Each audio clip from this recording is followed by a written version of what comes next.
Now, just give me a second. Just give me a second.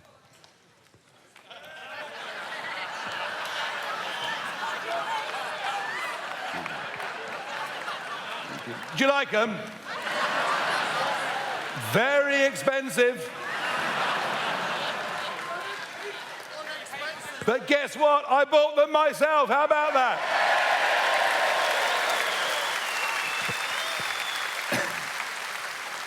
Wow, I got to tell you, the energy, the optimism, the enthusiasm that we've got in this room is not something that could be replicated by any other political party in this country. And indeed, I wonder whether there's ever been a party conference in this country with this level of energy and fun. Thank you so, so much, all of you, for coming along and supporting us. So it was the middle of May, end of May this year, and my life was going pretty well. I just had a big 60th birthday. I'm in not bad health, which is down to clean living.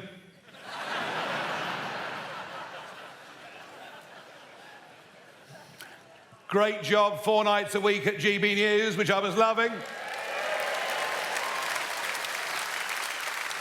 Just been voted News Presenter of the Year for the 2nd year in a row.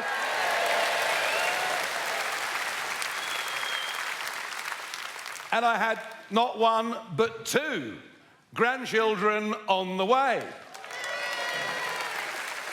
The first of whom, I'm delighted to say, was born on June the 23rd, Brexit Day. How about that? So I was doing well, making money, no pressure, no stress, no abuse from the press. Life couldn't have been better. And then Rishi Sunak calls a snap general election. And I think to myself, given the short time period, is there anything I can do? And actually, would I want to do it? Would I want to give up a really comfortable, easy life and one that involved weekends off? Would I want to give it up? And would it be possible in such a short time frame? Well, I thought to myself, we've just had 14 years of Conservative government. And the last few years, since Boris won in 2019, has been one of a complete breach of trust with the British public on a truly historic scale. And I felt I was upset about it for the damage it does to democracy, but also upset about it because, don't forget, I stood aside in that 2019 general election because we wanted to get Brexit over the line after all those years of agony and struggle. And I thought, well, we have left, but have we taken back control of our borders? No. Have we given our 5.5 to 6 million men and women running their own businesses? Have we deregulated and made their lives easier and better? No. In fact, at almost every level, we've been betrayed. And then I thought about what was happening on our streets. The rise of knife crime, the rise of gun crime, the fear of people even in the smartest parts of London to go out for a drink or dinner and for a man to wear a watch or a woman to wear jewelry.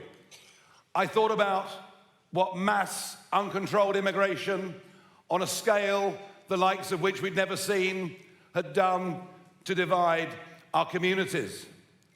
I looked at the fact that, frankly, without massive public borrowing, there would have been no growth in our economy for year after year after year. An NHS in which you can't get a GP appointment, roads that are clogged beyond comprehension. And frankly, I thought to myself, Britain is broken. And then I couldn't help it. Well, if Britain is broken, then logically, Britain needs reform.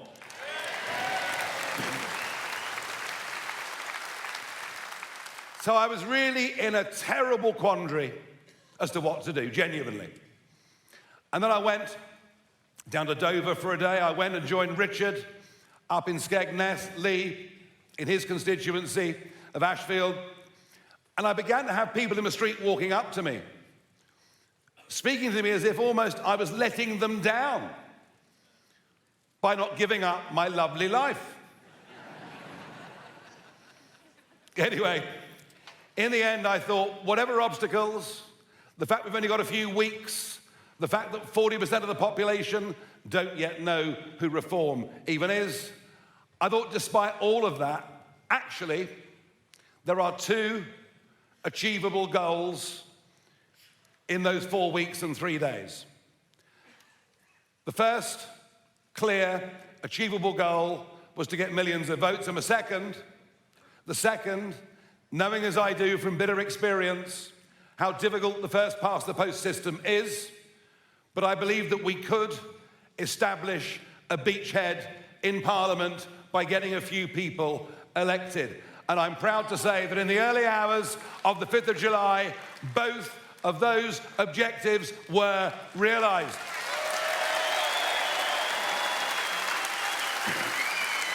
And that is,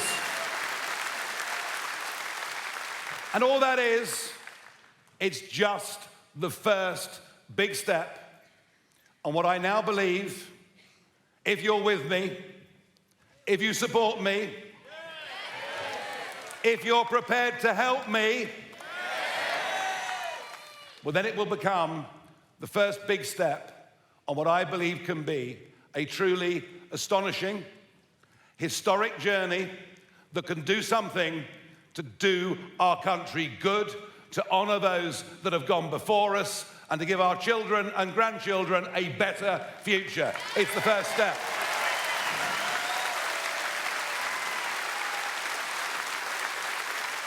Now, we could have done better. We could have done better, but at that stage of the game, and this is absolutely not knocking Richard and what he did to keep this thing alive for all those years, we weren't big enough. Give Richard a round of applause. Go on.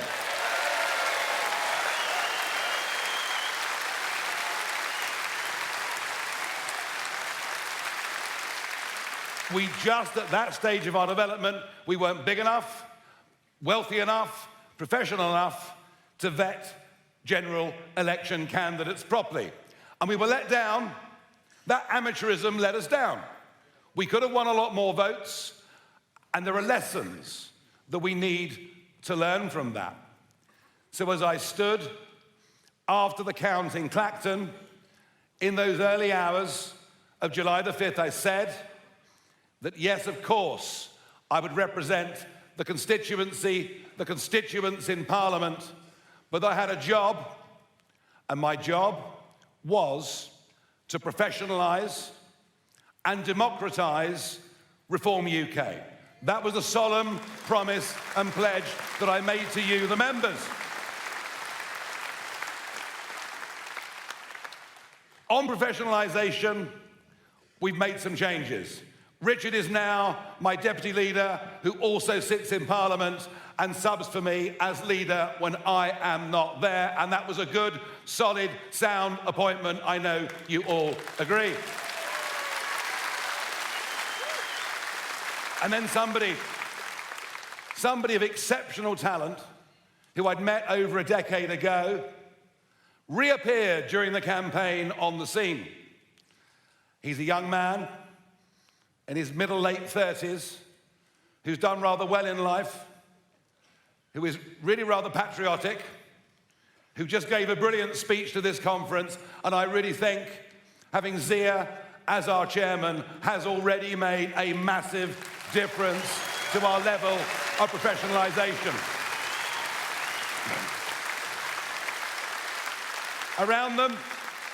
Around them are a small but very professional team. Just look at what they put on in this conference. Isn't it truly incredible? Isn't it beautifully done?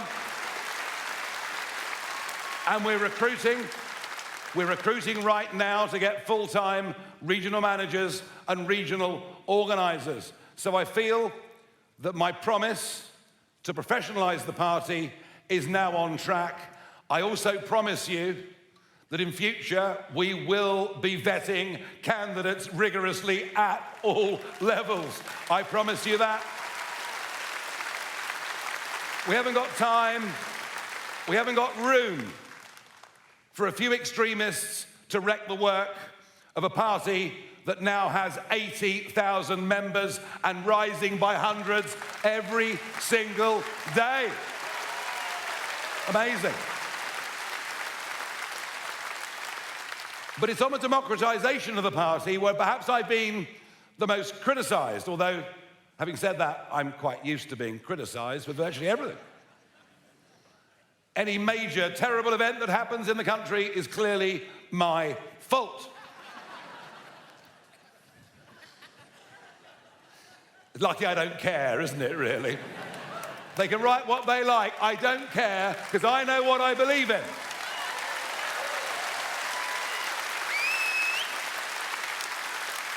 Now, I set this up as a limited company guaranteed by shares, and I owned 60% of the shares.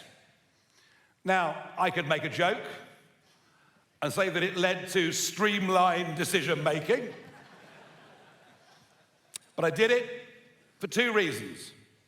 One, we had no time to get established, and it needed somebody of experience to make decisions, right or wrong, and that structure allowed me to do that. But secondly, I did it because new or nascent political parties are vulnerable to being hijacked by extremist groups and bad actors. And all the while I had control of it, that could never happen. That could never happen. Because we don't want extremists. We don't want bigots. We don't want people who think that way, because we represent the silent, decent majority of this great country that we live in.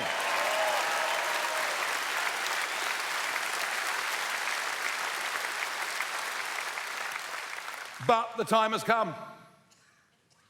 The infant that Reform UK has been growing up.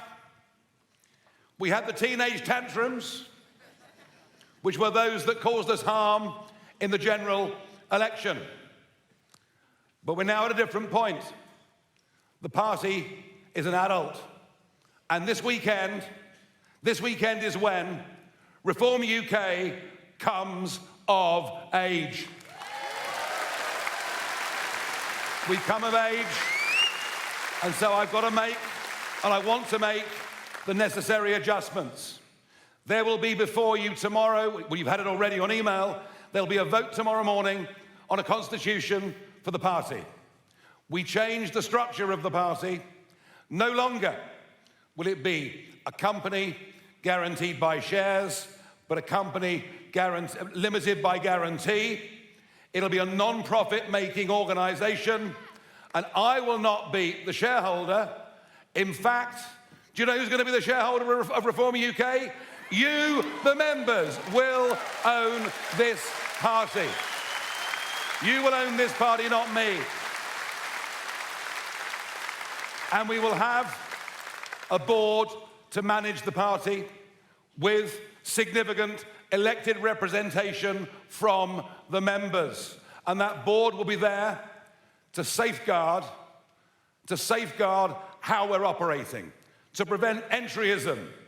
We wouldn't want a Corbyn-style takeover, would we, of our party as Labour suffered a few years ago.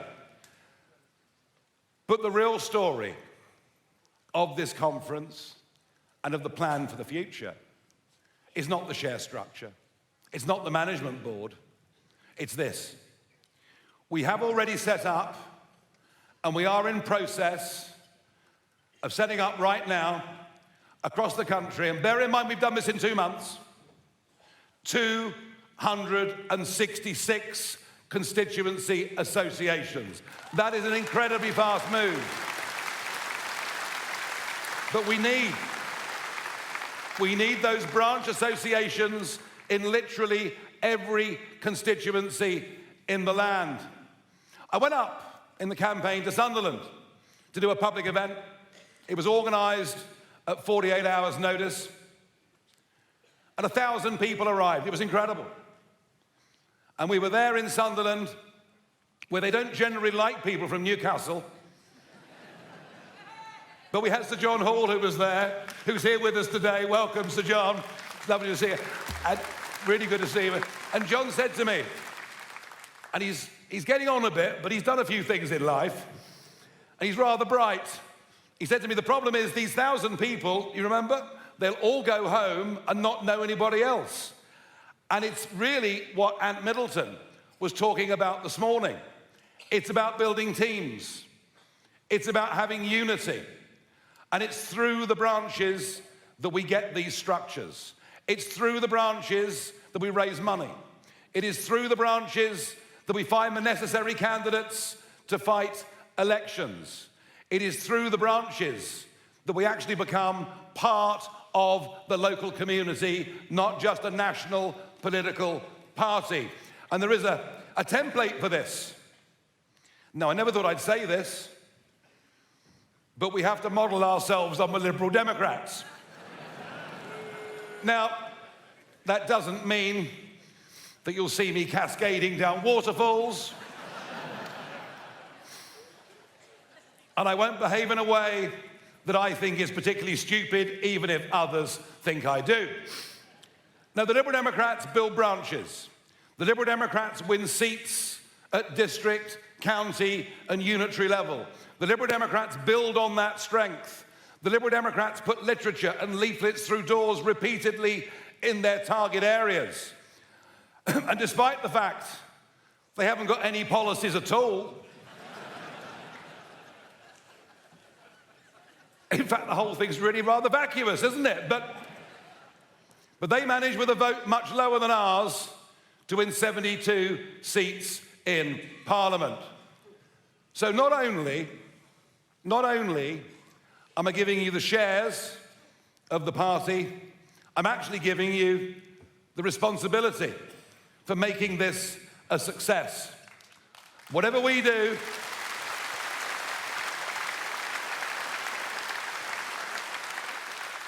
whatever I do, or Richard does, or Zia does, or the rest of the MPs do, whatever our management team do, whatever our social media guys do, that can only take us so far.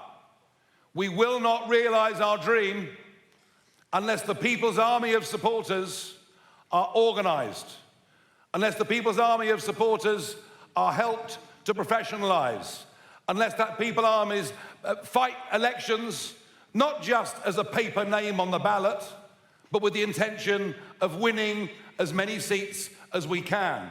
This party will succeed or fail in its historic mission, according to what you 4,000 good folk are able to do and to impart over the course of the next few years. It's up to you. It really is up to you.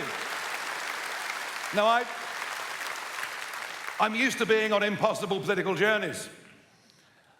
I was told, Nigel, you're wasting your time. You're wasting your breath. Britain will never, ever leave the European Union. Well, it might have taken a long time, but you know what? We damn well did it against the entirety of the British establishment. And so, when Zia comes along as chairman and says, well, it's obvious, we're fighting to win the next general election. And people think, that Zia bloke, you know, I mean, he might have been all right in business, but he's lost his marbles. But I don't think there's ever been a time when there is greater disenchantment in the two big parties that have dominated our political life for the last 100 years. Labour have not won through love. So the opportunity is there, and that is why we must take the English County Council elections next year, plus areas like Doncaster and areas like Thurrock, where the district councils are up. Our first big test of fire comes on the first Thursday in May next year. We're going to need over 2,000 candidates. We're going to need you organised behind them, helping them. I genuinely believe if we get next May right, we can produce a result that is truly astonishing. We can get hundreds and hundreds and hundreds of people elected to councils, to be given positions of responsibility, to make us part of the lives of folk living in their communities. The opportunity is enormous. So I ask you, are you going to help us in this historic mission? Thank you. And we'll go on. We'll go on the next year. Scotland, what a remarkable, well done for coming, thank you. I saw a couple of kilts earlier, I thought they must have come from there.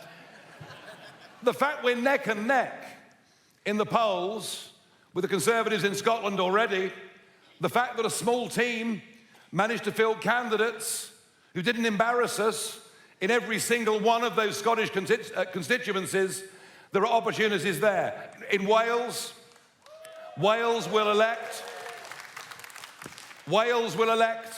under the D'Hondt proportional representation system. It is it not, David, the most astonishing opportunity?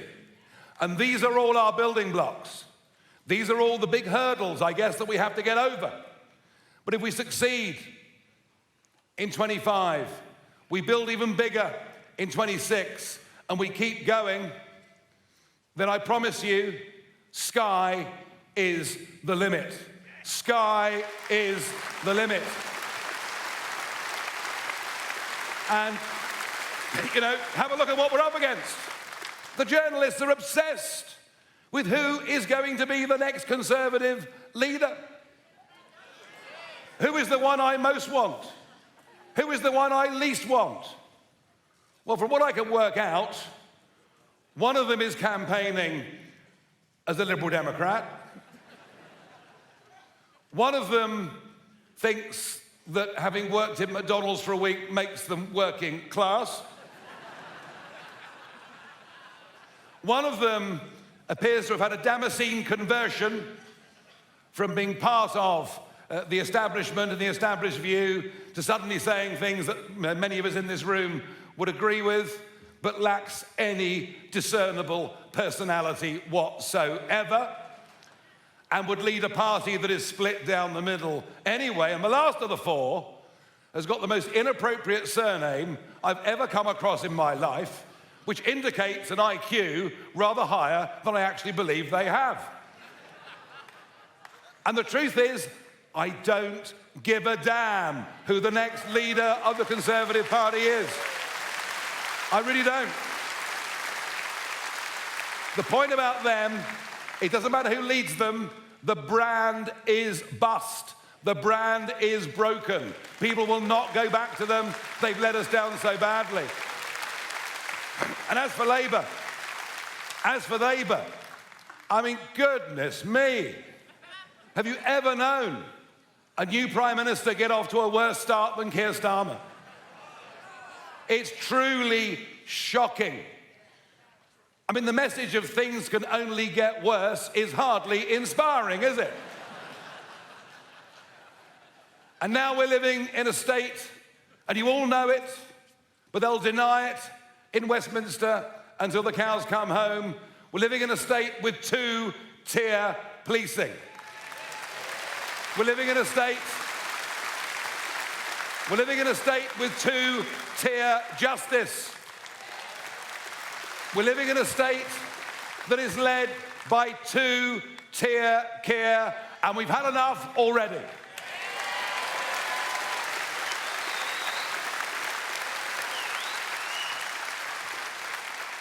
1 in 4 of those that voted Labour in the general election on July the 4th, 1 in 4 already say they are considering, they are inclined to vote for Reform UK.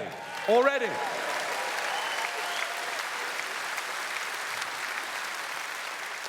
We do not need to change the mind of a single person living in this country, because the silent majority is already with us on the key issues that we care about.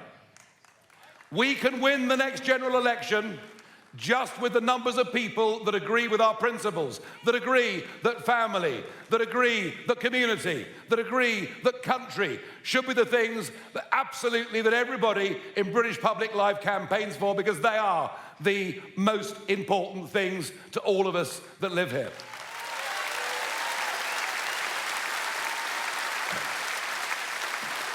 No, what we have to do is to be credible. What we have to do is to be on the ground everywhere. What we have to do is to show that we can bring success after success after success.